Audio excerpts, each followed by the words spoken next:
તો જૂનાગઢ જિલ્લાના માંગરોળ પંથકમાં ભારે વરસાદના કારણે અનેક ખેતરોમાં પાણી ભરાતા ખેડૂતો પરેશાન થયા। માંગરોળ પંથકમાં ભારે વરસાદના કારણે અનેક ખેતરોમાં વાવેતર કરેલ મગફળીના પાક ફેલ થઈ જાય તેવી શક્યતા ખેડૂતોને ભારે નુકસાનીનો સામનો કરવો પડી રહ્યો છે। ખેડૂતોએ વાવણી સમયે મોંઘા ભાવનું બિયારણ, ખાતર, દવા સહિતની મહેનત કરી, પરંતુ ભારે વરસાદ વરસતા ખેતરો જાણે કે બેટમાં ફેરવાતા મગફળીનો પાક ફેલ થાય તેવી શક્યતા છે, જેથી ખેડૂતો દ્વારા સરકાર પાસે સહાયની માંગ કરવામાં આવી રહી છે।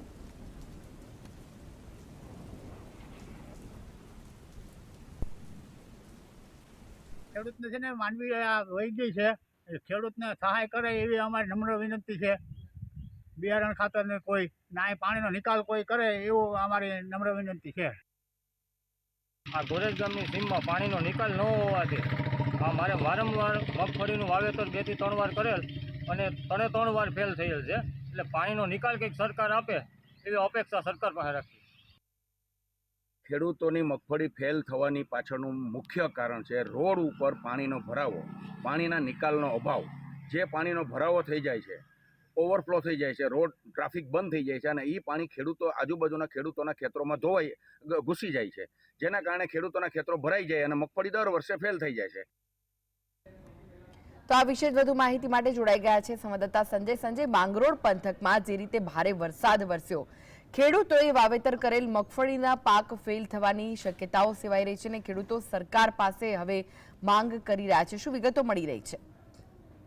હજી ચોક્કસથી કહી શકાય કે માંગરોળ પંથકમાં જે વરસાદ વરસી રહ્યો છે, આજે પણ ધોધમાર વરસાદ વરસી રહ્યો છે। 1 કલાકના વિરામ બાદ આજ ફરી વરસાદ વરસી રહ્યો છે। ખાસ કરીને ઘેર પંથકની વાત કરીએ તો ઘેર પંથકમાં ઓજસના પાણીએ તારાજી સર્જી છે, ત્યારે બીજી તરફ માંગરોળ પંથકમાં જે વરસાદ વરસી રહ્યો છે જેને લઈને ખેડૂતોના ખેતરો જે છે જેમાં પાણી ભરાઈ જતા ખેડૂતો પણ મુશ્કેલીમાં મુકાયા છે। સાથે સાથે શહેરની વાત કરવામાં આવે તો શહેરનો હું આપને બતાવવા માંગીશ કે શહેરોએ પણ જળબંબાકાર જેવી સ્થિતિ સર્જાઈ છે અને વાહન ચાલકો તેમજ લોકોને પારાવાર મુશ્કેલી ભોગવવાનો વારો આવ્યો છે। ત્યારે આપણે અહીં જે શહેરના વિસ્તારના જે લોકો છે તેમની સાથે પણ સીધો જ મળવાનો પ્રયત્ન કરીશું। શું કહેશો સાહેબ, આજે પાણીના ખાડાઓ ભરાયા છે, શું છે? સૌપ્રથમ તો લોકોની સુખાકારી માટે પ્રયત્ન એવી જીએસટીવી ને ખૂબ ખૂબ અભિનંદન આપું છું। આજે માંગરોળ શહેરનો કોઈ પાયાનો પ્રશ્ન હોય તો એ રસ્તા અને પાણી ભરાવાની સમસ્યાનો છે। હમણાં આપણે જે દ્રશ્ય જોયા એ મુખ્ય માર્ગ છે માંગરોળ શહેરનો, કે જ્યાં 90% લોકો પસાર થાય છે અને ઘણી વખત લેડીઝ અથવા બેન દીકરી જયારે સ્કૂટી લઈને નીકળતી હોય ત્યારે ખાડો દેખાતો નથી પાણી ભરવાના કારણે, જેથી ગાડી સ્લીપ થઈ અને ઘણા લોકો ઇન્જર્ડ પણ થયા છે। અને એનાથી પણ વધારે કોઈ ગંભીર મુદ્દો માંગરોળ પ્રોપર શહેરનો હોય તો તે રખડતા ઢોરનો ત્રાસ છે, કે જે ઘણી વખત અકસ્માત સર્જે છે।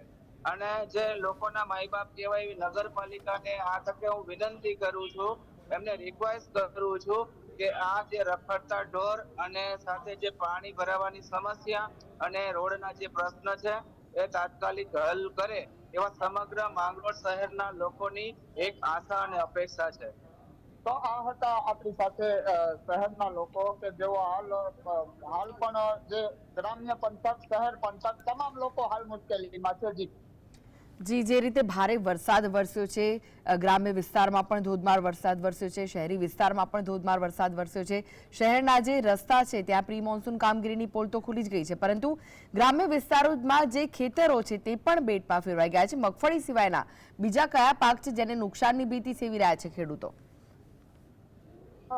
ખાસ કરીને જો વાત કરવામાં આવે તો જે સૌરાષ્ટ્ર છે જે મગફળીનું વાવેતર મુખ્ય ગણાય છે, ત્યારે બાજરાનો પાક છે, આમની સાથે ઘણો બધો પાક છે, પરંતુ સૌરાષ્ટ્રની અંદર ખાસ કરીને જે મગફળીનો પાક છે જે મુખ્ય ગણાય છે, મુખ્ય મગફળીના પાકને ખેડૂતોએ મોંઘા ભાવનું બિયારણ લઈ અને વાવી એમાં દવા, છંટકાવ, ખાતર તમામ ખર્ચો કરવા છતાં આજે પોતાની મગફળી ખેડૂતોની ફેલ જશે તો ખેડૂતોને ખરેખર રોવાનો વારો આવશે તેમ મનાઈ રહ્યું છે।